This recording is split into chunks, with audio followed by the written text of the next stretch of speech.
ಮತ್ತು ಸಾಹಿತ್ಯ ಅಭಿಮಾನಿಗಳೇ, ನಾಗರಿಕ ಬಂಧುಗಳೇ, ಮಾಧ್ಯಮದ ಸನ್ಮಿತ್ರರು, ನಿಜವಾಗಲೂ ಕೂಡ ಈ ದಿವಸ ಒಂದು ಸಂಭ್ರಮದ ದಿನ ಅಂತೇಳಿ ಕರಿಬೇಕಾಗ್ತದೆ. ಶೇಖರ್ ಗೌಡರು ಸಣ್ಣ ಗ್ರಾಮದಲ್ಲಿ ಜನಿಸಿದವರು, ಕೃಷಿ ಕುಟುಂಬದಲ್ಲಿ ಇವತ್ತ ಜನನ ಆದರೂ ಕೂಡ ಇಡೀ ರಾಜ್ಯಾದ್ಯಂತ ಇವತ್ತ ಹೆಸರನ್ನು ಮಾಡಿರ್ತಕ್ಕಂಥ ಕೀರ್ತಿ ಇವತ್ತ ಶೇಖರ್ ಗೌಡರಿಗೆ ಹೋಗ್ತದಂದ್ರೆ ನಾವೆಲ್ಲರೂ ಕೂಡ ಸಂಭ್ರಮಿಸ್ಬೇಕಂತೇಳಿ ನನ್ನ ಭಾವನೆ. ಅವರು ಸಹಕಾರ ಕ್ಷೇತ್ರದಲ್ಲಿರ್ಬೋದು, ಶಿಕ್ಷಣದಲ್ಲಿರ್ಬೋದು, ಸಾಹಿತ್ಯದಲ್ಲಿರ್ಬೋದು ಮತ್ತು ರಾಜಕೀಯ ಕ್ಷೇತ್ರದಲ್ಲಿ, ಅಂದರೆ ಒಂದು ಸಂಕೀರ್ಣ ಪ್ರತಿಭೆ ಇರ್ತಕ್ಕಂಥ ಒಬ್ಬ ನಾಯಕ ಶೇಖರ್ ಗೌಡರು ಮಾಲಿ ಪಾಟೀಲ್ ಅಂದರೆ ತಪ್ಪಾಗಲಿಕ್ಕಿಲ್ಲ ಅಂತ ನಾನು ಭಾವಿಸ್ತೇನೆ.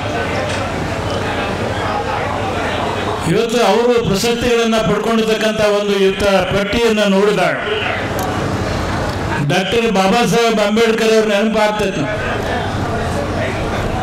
ಈಗ ಪ್ರೆಸೆಂಟ್ ಇವತ್ತ ಅಧಿಕಾರದಲ್ಲಿರ್ತಕ್ಕಂಥ ಒಂದು ಏನು ಇವತ್ತ ಸಂಸ್ಥೆಗಳಿರ್ಬೋದು ಮತ್ತು ಹಿಂದೆ ಅನುಭವಿಸಿದ ಸಂಸ್ಥೆಗಳನ್ನು ನೋಡಿದ್ರೆ ಅಂಬೇಡ್ಕರ್ ಅವರು ನೆನಪು ಬರ್ತಾರೆ.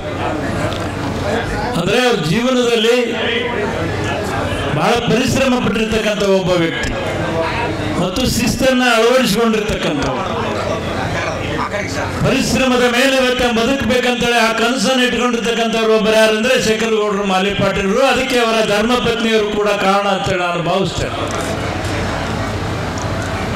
ಹಾಗಾಗಿ ಇವತ್ತು ಸಂವಿಧಾನದ ಅಡಿಯಲ್ಲಿ ಇವತ್ತು ಕೆಲಸ ಮಾಡಿರ್ತಕ್ಕಂಥದ್ದು. ಒಂದ್ ಕಡೆ ಹೇಳ್ತಾರೆ ಸಂವಿಧಾನದಲ್ಲಿ ಸಮಾನತೆ, ಸ್ವಾತಂತ್ರ್ಯ ಮತ್ತು ಭಾತೃತ್ವ, ಇವು ಸಂವಿಧಾನದ ಆಶಯಗಳು. ಈ ಆಶಯಗಳನ್ನ ಇವತ್ತು ಒಳಗೊಂಡಿರ್ತಕ್ಕಂಥದ್ದು ಏನು ಗೊತ್ತಾ, ಜೀವನ ಹಿನ್ನೆಲೆ ಏನಿದೆಯಲ್ಲ ಅದು ಶೇಖರ್ ಗೌಡರಿಗೆ ಅನ್ವಯಿಸ್ತದೆ ಅನ್ನೋ ಮಾತನ್ನು ಈ ಸಂದರ್ಭದಲ್ಲಿ ಹೇಳಿಕೆ ಬಯಸ್ತೇನೆ.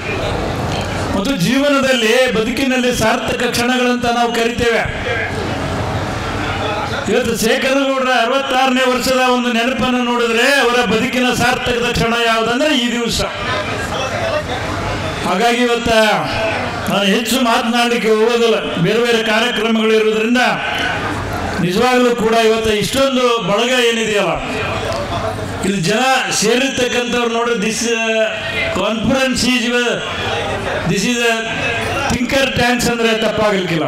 ಅಂದರೆ ಅಷ್ಟು ಇವತ್ತು ಈ ಬಂದಿರ್ತಕ್ಕಂಥವ್ರೆಲ್ಲರೂ ಕೂಡ ವಿಚಾರವಾದಿಗಳು ಇವತ್ತು ಇಲ್ಲಿ ಬಂದಿದ್ದೀರಲ್ಲ, ಅದು ಇವತ್ತು ನಮ್ಮೆಲ್ಲರಿಗೆ ಅಂದರೆ ಶೇಖರ್ ಗೌಡರ ಹಿರಿತನ ಅಂತೇಳಿ ಕೂಡ ಇವತ್ತು ನಾವು ಭಾವಿಸ್ಬೇಕಾಗುತ್ತೆ. ಹಾಗಾಗಿ ಇನ್ನೂ ಮುಂದಿನ ದಿನಮಾನದಲ್ಲಿ ಅವ್ರಿಗೆ ಇನ್ನೂ ವಯಸ್ಸಿದೆ ಮತ್ತು ಶಾರೀರಿಕ ಮಾನಸಿಕ ಸದೃಢವಾಗಿದ್ದಾರೆ.